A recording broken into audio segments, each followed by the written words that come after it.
It's Bran. Hallo, das ist Bran und ich bin Sabina Perry. Und wir mag das nicht. Und wir sind in der Bathtub. And is bathtub the same in that language? Oh, for Christ's sake! Can we use this? No. Let's move on. Okay. Where does Sabina come from? So, funnily enough, a little bit of dance history. My mother was a ballet dancer, and there was a ballet dancer who danced with the National Ballet of Canada in the 70s. Her name was Sabina Almond. She was kind of beautiful and Swiss, and my parents just knew her and they liked the name, and they were like, let's name our daughter Sabina. Wow. Can you, Sabina, what's your middle name? Oh my god. Woodman. Sabina Woodman Perry. I mean, that's pretty. That's pretty. It's so feminine. Nobody knows. Look at this thing. I'm a man. I'm born and raised in Toronto, Ontario. Mm-hmm. North Toronto, to be specific. Okay. And I went to STDT, like you. Yeah. Bestie! Twins! Alumni! So generally, all my performances at the School of Toronto Dance Theatre were probably really embarrassing. Because Right. I was not the most talented person in my class by any stretch of the imagination. And I was tall, so it was kind of like, okay, can you, Sabina, run out now? And go like this? Okay, now run out, get out, off. And then I would like go off. And then like, this for 3 years. And then like, Get out, get Sabina, off. can you get behind Molly, actually? And like while she does her solo, like do something, like, and now can you get out? So it was a lot of exiting. I once watched all the videos from SCDT back to back with my classmates. We got like together and watched them, and it was like, I was shocked. I'd already been dancing for like 7 years in Europe, and I was just shocked at how little I did. Like how often I was told to exit this case. I was like, wow, they really got me exiting. Okay. Oh, I can't do this. Here, you blow them up, I'll try them. Amazing. He is dexterous, and I have pumping power. That's true. Cheers. Do this face. Wait, which way am I looking? Other way, yeah. That way? I want to be Molly Johnson. Okay, give us a minute. I don't want to. Oh god! Okay, go. You can do it. I'm just gonna do it on my knees. Okay, I believe in you. How do you use Sabina Woodman Perry to find dance? I thought a lot about this, Bran, and I've really done my research, and this is my answer to your amazingly hard question. Thank you. Please regale us. I think dance is a mode of transmission, which means all it is my way of expressing something on stage, and your way in the audience of like getting something.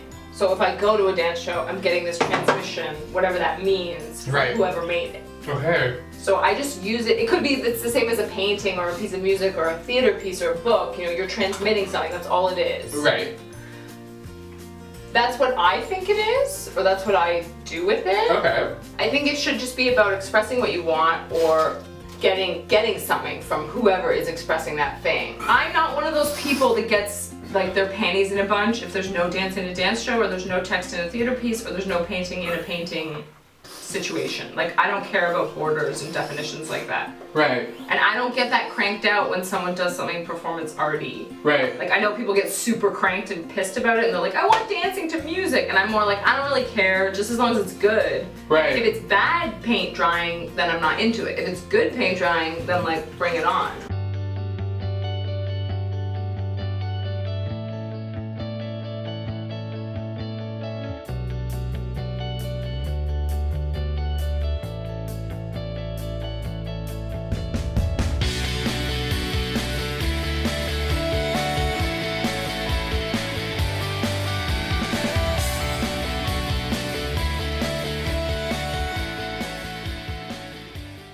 Having been dancing professionally for so long, do you have any advice for the young ones? The little babies coming out of dance school? The little baby. Or the people struggling right now in the community? Like, what can you tell them? I have advice for everyone. Yeah, you do. The ones that come out of school, the ones that are in school, the ones like that are out of school a while, like you, the ones that are out of school way longer. And that is... Is it the same advice for everyone? Yes. Yeah, okay, what is it? First thing is, the world is big, which means just because you don't resonate in one climate or one culture or one city, and one city doesn't maybe offer you what you need, there is a whole world of dance out there. Like, people are making dance in Istanbul and Singapore and Croatia and Norway, and it's possible to do whatever you want to do. You don't have to feel limited by where you are, or that was my experience, is like you can just do whatever you want to do. Yeah. And the second thing is to become an emancipated artist. So for me, that means like what you're doing, which is like, you know, find out what you're good at and like express yourself in that way, and do and don't feel like you have to wait at the door, like wait by the phone for a choreographer to say like you're good. You just wake up every day and go, I'm good. Yeah. And now let's see what happens. And then do your own thing. But like, what are we gonna do instead of waiting for someone to tell you that you are allowed to do something?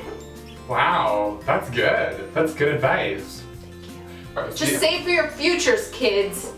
Get a look, kids. It won't hurt. You have a look too, mister. What's my look? Like disheveled frump? Like struggling artist in his 20s, Toronto, Dundas West. That's your look. Thank you. Own it. Owning. It's called Funny Funeral, and it's gonna be a funny funeral, I think. I hope. It's March 30th till April 2nd at the Citadel at 8 p.m.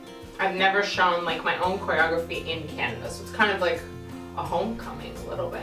I do a lot with text, I do a lot with theater, like Funeral for My 20s is just reliving a period of my life live on stage. Funny Girl is me doing stand-up comedy. You are? For about 15 minutes, yeah. I think it'll be cool. I hope it's cool. I'm totally into the fact that like everyone might hate it, but I'm hoping that it's a big success.